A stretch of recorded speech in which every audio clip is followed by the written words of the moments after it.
Alors nous sommes toujours sur le salon 3D Print de Lyon en compagnie de Vincent de la société Smart Metal. Bonjour Vincent. Bonjour. Alors Vincent vient après l'impression 3D. Donc Vincent, vous allez nous expliquer quel est votre procédé, qu'est-ce que vous proposez aux industriels, principalement, peut-être aussi aux particuliers, Tout à fait. comme service. D'accord. Donc notre activité, c'est effectivement le post-traitement derrière une pièce imprimée 3D. Ça peut être le cas également sur une pièce plastique. Une première partie du savoir-faire, c'est de rendre conducteur une pièce plastique, donc par définition non conductrice. Donc on a une couche d'accroche conductrice qui va représenter 1 à 2 microns d'épaisseur. Ensuite, on va, en règle générale,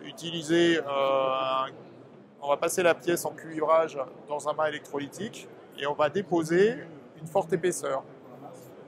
On est effectivement dans le domaine du traitement de surface, mais un traitement de surface classique va s'arrêter à 30-40 microns, alors que dans notre activité, on va déposer sur cette pièce, par exemple, 2 dixièmes, ce qui va à la fois conférer des propriétés mécaniques intéressantes, puisque la pièce, une fois sortie du fritage, elle reste très souple. Là, on voit le mouvement. Alors qu'après métallisation et 2 dixièmes d'épaisseur, la pièce devient indéformable, tout simplement parce qu'on est sur une structure sandwich et le substrat reste logé à l'intérieur et on a une résistance mécanique très importante. L'autre propriété intéressante qu'on obtient, c'est le lissage de la surface. Donc on gomme un petit peu tous les petits défauts liés au frittage, par exemple. Et le dernier effet recherché, c'est effectivement d'avoir éventuellement une finition comme ici en nickel brillant ou à d'autres objets de l'ordre du design ou alors qui peuvent sortir de la main de certains artistes. Et on est un très très bon complément du coup à une impression 3D et on est capable de travailler en petite série, prototype. Et alors sur quel type de matériaux vous pouvez appliquer votre substrat? Parce que là, vous avez parlé de fritage, mais si on imprime en FDM, en injection plastique avec du PLA, est-ce que ça fonctionne tout aussi bien? Ça fonctionne de la même façon. D'accord. PLA, ABS, polyamide. On va dire tout type de pièces plastiques. La seule contrainte, ça va être, étant donné qu'on travaille en bain électrolytique, donc en bain acide, c'est que le substrat doit résister au bain acide. Mais en règle générale, dans tout ce qui sort d'une imprimante 3D, ça peut fonctionner. Alors, on va parler sur votre public. Donc, ça concerne plus des entreprises, des industriels, des bureaux d'études, des particuliers qui peuvent faire appel à votre service. Effectivement, on a d'un côté les entreprises qui font appel à nos services pour des petites séries. On a des grosses entreprises aussi dans le domaine du design où les gens qui font du concept car automobile, on travaille régulièrement avec PSA par exemple sur des véhicules qui sont exposés sur les salons. Et puis on peut parler aussi de gens qui sont plutôt dans un peu plus grand public, des artistes qui viennent nous voir, qui nous confient leurs œuvres et qui nous demandent de effectivement réaliser un dépôt qui va sublimer la pièce réalisée par l'artiste. Comme cette panthère qui est là, on la voit très bien.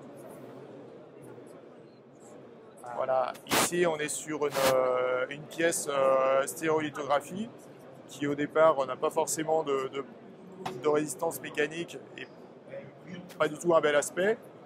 Après dépôt de 5 dixièmes de métal et une finition nickel brillant, on a une pièce qui ressort du plus bel effet. Donc à l'intérieur de cette pièce, c'est de la résine. À l'intérieur, voilà, l'âme de la pièce, c'est de la résine. Mais il faut bien comprendre que dans ce cas-là, c'est vraiment le dépôt qui va conférer les propriétés mécaniques. Et la résine, on ne peut pas la sortir puisqu'elle est englobée dedans, mais on a vraiment maintenant une pièce métal. Et alors du coup, le fait que ce soit une trempe, ça permet aussi de couvrir toutes les surfaces. Ça permet de couvrir toute la surface avec effectivement des petits deltas d'épaisseur, puisque une électrolyse, on a toujours un petit peu plus d'épaisseur sur les surfaces externes par rapport aux surfaces internes. Donc le métier d'électroformage, c'est d'ajuster tout cela avec un système d'anodage ou de masque pour aider le dépôt à être orienté vers les surfaces qui risqueraient d'être déficitaires.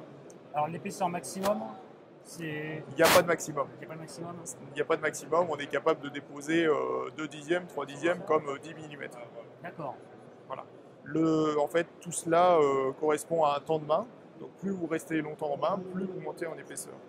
Maintenant, pour que ça reste dans un compromis technico-économique intéressant, sur des pièces comme celle-ci, on va se focaliser sur une épaisseur qui va varier entre 3 et 5 dixièmes pour une œuvre d'art.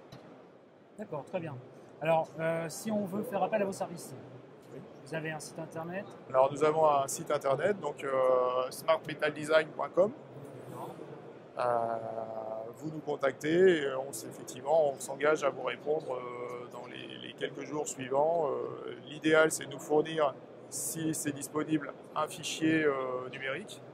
Voilà, ça nous permet d'étudier la pièce, de voir sa complexité, de mesurer sa surface et de vous faire un prix relativement fiable par rapport à l'encombrement et la surface de la pièce. D'accord, donc le devis dépend vraiment du volume à couvrir. Absolument. Du matériau aussi, peut-être du matériau, entre cuivre et nickel et type de finition. Et l'épaisseur. L'épaisseur. Alors, si on veut avoir un ordre de prix, est-ce que vous pouvez nous dire par rapport à un volume, par rapport à une épaisseur? Alors là, c'est très difficile. Une fourchette. C'est très difficile. On va dire une fourchette entre une toute petite pièce, allez, on va dire 7 ours que je qualifierais de pas très grand. La fourchette de prix, on va être entre 600 et 1000 euros. Et puis la panthère, où on a quand même un peu plus de complexité. Et puis vous voyez, au niveau poids, il y a quand même beaucoup plus de matériaux. Là, on va plutôt se situer entre 2 et 4 000 euros. On a parlé de fourchette, hein, c'est difficile de répondre précisément. D'accord, très bien. Et alors justement, j'ai une autre question en voyant la panthère, c'est quel est le volume maximum que vous pouvez recouvrir? Parce que si c'est un bain, alors, forcément... effectivement, il y a une limite. Donc surtout ce qu'on va appeler pièces décor, on a des bains qui font quand même 3 mètres de long, 2 mètres de large et 1,50 m de profondeur. Après, si on est effectivement sur uniquement du renforcement, on a des bains de nickel qui ne sont pas forcément brillants, des nickels standards. Là, on peut parler de piscine puisqu'on a 7 mètres, 4 mètres et 2,50 m de profondeur, 70 mètres cubes. Là, on peut mettre une voiture si vous voulez.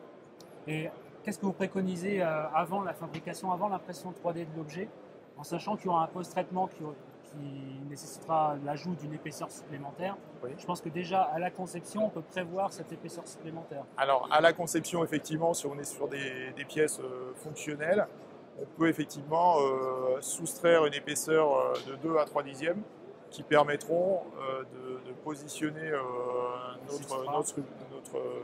notre dépôt. Et effectivement, fonctionnellement, on n'aura pas de problème après post-traitement. D'accord, très bien. Alors, comment vous voyez l'évolution du marché? Puisque, en fait, votre système de dépose s'applique sur des objets imprimés en 3D, mais oui. Pas que. Mais pas que. On pourrait aussi imprimer, déposer sur d'autres types. On peut déposer sur d'autres types d'objets. Hein. Là, derrière nous, on a des chaises achetées dans le commerce en plastique.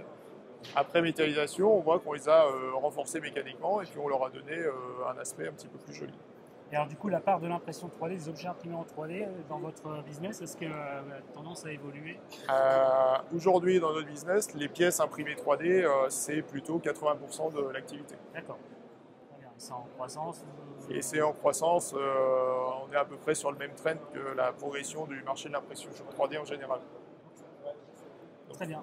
Croissance à 2 chiffres. Eh bien, merci et puis bonne continuation à Smart Metal. Merci à vous.